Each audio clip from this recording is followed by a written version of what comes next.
Movie start होती है और हमें 1997 का समय दिखाया जाता है, जहां पर लोग द वेस्टलैंड समाज में रहते हैं, जहां पर दूर दूर तक हर जगह कचरा ही कचरा है। यहाँ पर पानी की कमी के कारण लोग मौत से जूझ रहे हैं, इसलिए पानी को करेंसी के रूप में बदल दिया गया है। इस समाज पर जियूस नाम के एक अत्याचारी अधिपति का शासन है और वो जहाँ रहता है उस जगह को हेल हाउस कहते हैं। और हम देखते हैं कि हेल हाउस में जियूस के सामने स्काउट नाम का एक आदमी पूल में खड़ा होता है, जिसे जियूस के लोग स्विमिंग पूल के चारों ओर से घेर कर खड़े हुए हैं। जियूस शहर से लोगों को अपहरण करके स्विमिंग पूल में अपने लोगों के साथ उन लोगों की लड़ाई को आयोजित करके उस भीड़ के साथ उस लड़ाई का आनंद लेता है। जियूस के पास एक खास तरह की मशीन है जिसे इंसानों के शरीर से पानी निकालने के लिए बनाया गया है, और जो लोग लड़ाई में हार जाते हैं उन्हें उस मशीन में डाल दिया जाता है, फिर चाहे हारने वालों में उसके ही आदमी क्यों ना हो। इंसानों के शरीर से 10 गैलन पानी निकालने के लिए जिंदा लोगों को उस मशीन में कुचल दिया जाता है। और हम इस तरफ देखते हैं कि वो भीड़ अब स्काउट के नाम के नारे लगा रही है, क्योंकि उसने उन सभी विरोधियों को मार दिया जिन्हें जियूस ने स्विमिंग पूल में स्काउट से लड़ने के लिए भेजा था। लेकिन जियूस ऐसे बहादुर आदमी को जिंदा नहीं छोड़ना चाहता, क्योंकि वो उनके लिए खतरनाक साबित हो सकता है। इसलिए जियूस का आदमी कंकाल उसके सर पर हथौड़ा मारकर उसे जान से मार देता है। दूसरी तरफ हम किशोर उम्र के एक लड़के को देखते हैं जिसे सब बच्चे के नाम से जानते हैं, जो एक बंकर में अकेला रहता है। वो जिंदा रहने के लिए कचरे में पुरानी महंगी चीजों को ढूंढकर अपना गुजारा करता है, लेकिन ये इतना आसान नहीं है। इस समय में लोग खून के प्यासे जानवर बन गए हैं, क्योंकि लोग पानी की एक एक बूंद के लिए किसी को भी जान से मार सकते हैं। बच्चे को इन लोगों से छिपकर रहना होगा और ऐसे खतरनाक लोगों से दूर रहना होगा। अगले दिन वो साइकिल से एक नए कचरे के ढेर पर अपने काम से जाता है। उसे रुकने के लिए वहाँ पर कोई जगह नहीं होती, इसलिए वो बहुत ही सावधानी से अपना काम करता है। वो जब उस कचरे में अपने काम की चीजें ढूंढ रहा होता है, तभी उसकी नजर उन लकड़ियों पर टंगे 3 इंसानी सरों पर पड़ती है। इसका मतलब ये है कि किसी ने उस कूड़ेदान पर अपना कब्जा कर लिया है और विदेशियों को दूर रहने के लिए सिग्नल के रूप में ऐसा किया गया है। बच्चा अपने नोटबुक में उस स्थान को मार्क कर लेता है। वो ऐसा इसलिए करता है क्योंकि वो सुरक्षित स्थानों पर अपनी नजर रख सके, और वो किसी के पता चलने से पहले ही वो वहाँ से भाग जाता है। कुछ समय साइकिल चलाने के बाद वो अपने घर पहुँचता है, जो एक अंडरग्राउंड बंकर है। बंकर के अंदर उसका सब सामान होता है जो उसे डंपिंग साइट पर मिला था। ये शहर की सुरक्षित जगह नहीं है, यहाँ बहुत खतरा है। लेकिन बच्चे की किस्मत सही है कि आज तक उस पर हमला नहीं हुआ है। थोड़ी देर बाद वो एक लोकल पब में जाता है, जहाँ केवल गिने चुने लोगों को ही जाने की अनुमति है। इस जगह पर बागू नाम का एक जल व्यापारी रहता है। बच्चा हमेशा उस व्यापारी से खाने पीने के लिए कचरे से मिली वस्तुओं को देकर अपना गुजारा करता है। इस बार वो बागू को एक पानी की बोतल के बदले एक पेन देता है। बच्चा परेशान है क्योंकि अब उसे 7 दिनों के लिए जीना भी मुश्किल है, क्योंकि उसके पास अब ज्यादा वस्तुएं नहीं हैं जिसे वो बागू से एक्सचेंज करके खाने पीने का सामान ले सके। बागू बच्चे को अच्छी तरह से जानता था।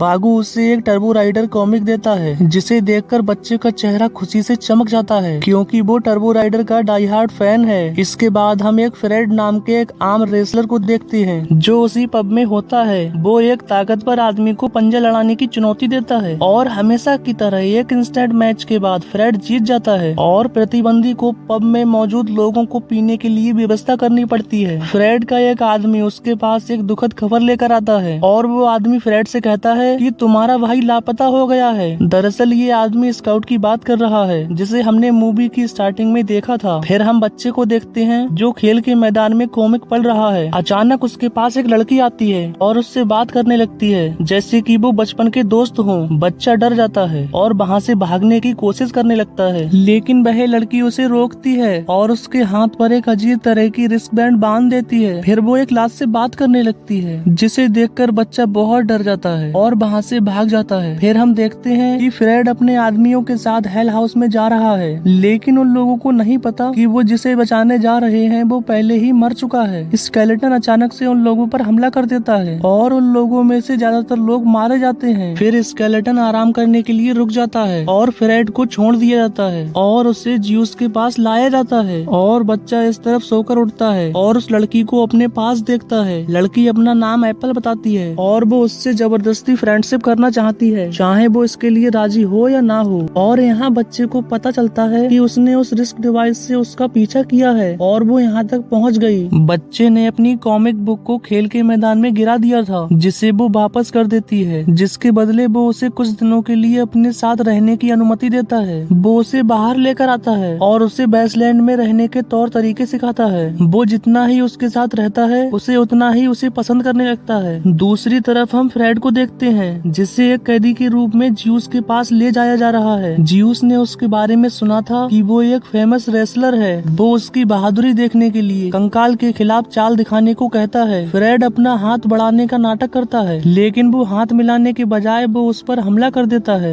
जब वो ज्यूस पर मुक्का मारने वाला होता है तभी स्केलेटन उसका हाथ ही काट देता है। फिर हम बच्चे और एप्पल को देखते हैं, जो अब काफी अच्छे दोस्त बन गए हैं। बच्चा एप्पल से उसके परिवार के बारे में पूछता है। वो उसे बताती है कि मेरे सबसे प्रिय मित्र की मृत्यु हो गई है और वो अकेले ही रह गई और वो उसके साथ रहने वाला एक पहला ही व्यक्ति था। बच्चा उसे अपना सबसे अच्छा दोस्त बना लेता है। फिर बच्चा अपनी बचपन की यादों के साथ उसके साथ खेलने लगता है, लेकिन तभी झाड़ियों से निकलकर एक आदमी एप्पल को किडनैप कर लेता है। फिर बच्चा घबराकर वहाँ से भाग जाता है, लेकिन वो आदमी उसके पीछे पीछे आता है। उसकी साइकिल गिर जाती है, जिससे वो एक बंकर पर आकर गिरता है। बंकर का दरवाजा उसके वजन से टूट जाता है। वो जगह और सभी जगहों से अलग थी, जहाँ पर उसे एक चमकता हुआ गोला दिखाई देता है। जैसे ही वो उसे फैसिनेशन में छूता है, वैसे ही बंकर की लाइट अपने आप ही ऑन हो जाती है। वह हल्के हल्के आगे बढ़ने लगता है और अपने पसंदीदा सुपर हीरो टर्बो राइडर की लाश को कंट्रोल पैनल के सामने देखता है, जहाँ उसे पता चलता है कि वो पृथ्वी से मानवता को बचाने ही वाला था, लेकिन मिशन पूरा होने से पहले ही उसे मार दिया गया। फिर बच्चा टर्बो राइडर का सुपर हीरो गियर पहन लेता है और वो देखता है कि ये अभी भी काम कर रहा है। वो अपने हाथ से दूसरी ओर बिजली फेंक सकता है, जो एक ही शॉट में किसी को भी मौत के घाट उतार सकती है। अब बच्चा सुपर हीरो में बदल चुका है। अब बच्चा अपने फ्रेंड यानी एप्पल को बचाने के लिए निकल जाता है। फिर उसे वहाँ पर वही आदमी मिल जाता है जिसने एप्पल को किडनैप किया था। वो आदमी बच्चे पर डिटेचेबल पंच से हमला करता है, लेकिन बच्चे की टर्बो राइडर के सूट की बिजली के सामने उसका हमला कमजोर हो जाता है। दूसरी तरफ एप्पल, फ्रेड और एक अजनबी, ये तीनों खाली स्विमिंग पूल में खड़े हैं और उन्हें बचने के लिए ज्यूस के आदमियों से लड़ना होगा, और जो लोग इस बीच में हार जाएंगे उन्हें पानी के लिए उस मशीन में डाल दिया जाएगा। लड़ाई शुरू होने से पहले ही बच्चा वहाँ पर आकर ज्यूस से कहता है कि मैं एक सुपर हीरो हूँ। ज्यूस ये सुनकर हंसने लगता है और उससे अपनी शक्तियों का प्रदर्शन करने के लिए कहता है, लेकिन बच्चे की विश डिवाइस काम करना बंद कर देती है। फिर और लोगों की तरह ही उसे भी पूल में फेंक दिया जाता है और लड़ाई शुरू हो जाती है। एप्पल दुश्मनों को मारना शुरू कर देती है और देखने वाले लोग हैरत से देखते हैं। पूल में पूरी तरह से खून ही खून हो जाता है और अंत में बच्चे की टीम की जीत होती है। ज्यूस इससे बहुत हैरान हो जाता है और वो अपने नियमों के खिलाफ जाता है। वो एप्पल को गोली मार देता है और बाकी लोगों पर पीछे से हमला किया जाता है। अचानक से बच्चे का सुपर हीरो सूट काम करने लगता है और वो अपनी शक्तियों से सभी को हरा देता है। फिर वो लोग ज्यूस को छोड़कर वहाँ से चले जाते हैं। जैसे ही वो लोग वहाँ से जाते हैं, ज्यूस कंकाल से उन लोगों को मारने के लिए कहता है। फिर हम देखते हैं कि एप्पल और बच्चा खेतों में कहीं सोफे पर बैठे हैं। बच्चा एप्पल के सीने में एक छेद देखता है, जो कि ज्यूस की गोली से लगने से हुआ था। बच्चे को यहाँ पता चलता है कि एप्पल एक रोबोट है। ये देखकर वो बहुत घबरा जाता है और पीछे हट जाता है, लेकिन एप्पल उसके पास जाकर बताती है कि मैं एक फ्रेंडशिप रोबोट हूँ, जिसे लोगों के साथ रहने के लिए, एंटरटेनमेंट के लिए बनाया गया है। घर लौटते समय वो अचानक से रुक जाता है। जब वह ठीक हो जाता है तो उसे पता चलता है कि उसका ट्रांसमीटर खराब हो गया है और वो कुछ दिनों के लिए ही काम कर सकता है। और एक नया ट्रांसमीटर खोजने के लिए वो पानी के व्यापारी बागू से मिलते हैं। वो बताता है कि वो एक ऐसी जगह के बारे में जानता है जहाँ पर बेकार रोबोट फेंक दिए जाते हैं, जिनमें एक काम करने वाला ट्रांसमीटर हो सकता है। फिर वो दोनों उस जगह के लिए निकल जाते हैं, लेकिन कुछ दूर चलने के बाद एप्पल अचानक काम करना बंद कर देता है। वो लोग रात में एक इमारत के पीछे रात गुजारते हैं। बच्चा एप्पल को अपने माता पिता के बारे में बताता है, जिन्हें ज्यूस ने मार दिया था जब वह बहुत छोटा था। और फिर हम बागू को देखते हैं,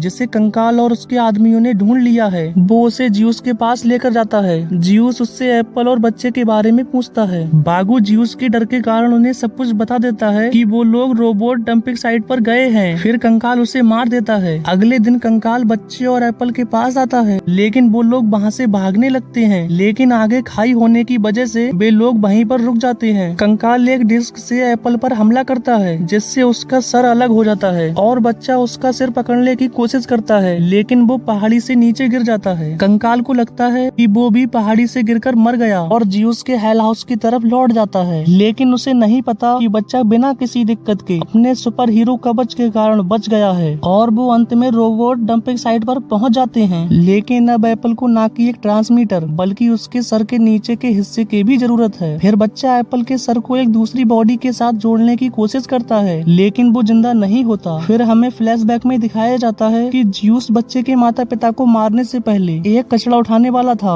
जब बच्चा होश में आता है तो वो खुद को फ्रेड के साथ देखता है। वो आदमी उसे सुरक्षित स्थान पर ले जाता है, लेकिन एप्पल वहीं डंपिंग साइट पर रह जाती है। अचानक उसके सामने कंकाल फिर से आ जाता है और जैसे ही वो लोग लड़ने के लिए तैयार होते हैं, हम देखते हैं कि एप्पल फिर से ठीक होने लगता है। वो बच्चे को ढूंढने के लिए इस डिवाइस का उपयोग करता है। फिर हम देखते हैं कि जियूस वहाँ पर आकर अपने आदमियों के साथ जुड़ जाता है और उसके आदमियों का समूह उन लोगों पर हमला कर देता है और लड़ाई शुरू हो जाती है। बच्चा आखिरी समय पहाड़ी से गिर गया था, इसलिए उसके कवच ने काम करना बंद कर दिया है। उसके पास दुश्मनों से लड़ने के लिए उसके जिस्म की ही ताकत बची है। इस जगह पर खून ही खून हो जाता है, क्योंकि यहाँ पर लोग एक दूसरे को बचाने के लिए कुछ भी कर सकते हैं। और फ्रेड भी कंकाल का एक हाथ तोड़ देता है। बच्चा उन लोगों में से ज्यादातर लोगों को मार देता है, लेकिन वह एक लड़की को मारने की कोशिश करता है। तभी एप्पल अपनी बाइक लेकर वहाँ पर आ जाता है और एक गेंडे के सींग से उस पर हमला करता है, जिससे वो भी वहीं मर जाती है। वो लोग फिर से मिलते हैं और एप्पल बच्चे के कवच के लिए एक स्पेयर पार्ट देती है जो सूट को खुद ही रिपेयर कर देगा। लेकिन फिर भी जियूस हार मानने को तैयार नहीं है। जियूस एप्पल और बच्चे को गोली मार देता है, लेकिन उसे नहीं पता कि बच्चा अपने कवच के कारण सुरक्षित है और एप्पल एक रोबोट है। फिर बच्चा उस पर अपने सुपर हीरो सूट से आखिरी हमला करके उसे मार देता है, लेकिन जियूस फिर से खड़ा हो जाता है। फिर यहाँ पर जियूस कहता है कि मैं एक रोबोट हूँ। इसका मतलब बच्चे ने जो उस पर हमला किया था उसका उस पर कोई प्रभाव नहीं पड़ा। वो एक प्रोफेशनल मॉडल था जिसे इंसानों का दोस्त बनाने के लिए बनाया गया था, लेकिन उसके साथ इंसानों ने बहुत बुरा व्यवहार किया, इसलिए उसने अपने मास्टर को मार दिया और बरसों तक शासन करने के लिए अपना राज बनाया। फिर बच्चा उसे एक विस्फोट से उड़ा देता है जो फ्रेडिक्स अपने साथ लाया था, लेकिन उस विस्फोट से उन लोगों को भी नुकसान पहुंचता है। एप्पल बच्चे को इस हमले से बचाता है, लेकिन उसको बचाने में वो खुद को नहीं बचा पाती और उसकी मौत हो जाती है। बच्चा उसको अपनी बाहों में पकड़कर बहुत रोता है और फिर वो एप्पल को दफना देता है। फिर फ्रेड उसे बताता है कि विस्फोट के दौरान वहाँ से पानी की एक धारा निकली थी। वह उस पानी को वेस्टलैंड के लोगों तक पहुँचाना चाहता है, जिससे सैकड़ों लोगों की जान बच सके। बच्चा भी उसे शुभकामनाएं देता है और उस जगह से निकल जाता है, और बच्चा भी उस जगह के लिए निकल जाता है जहाँ पर वो पहले कभी नहीं गया था। और इसी सीन के साथ ही ये मूवी यहीं पर एंड हो जाती है।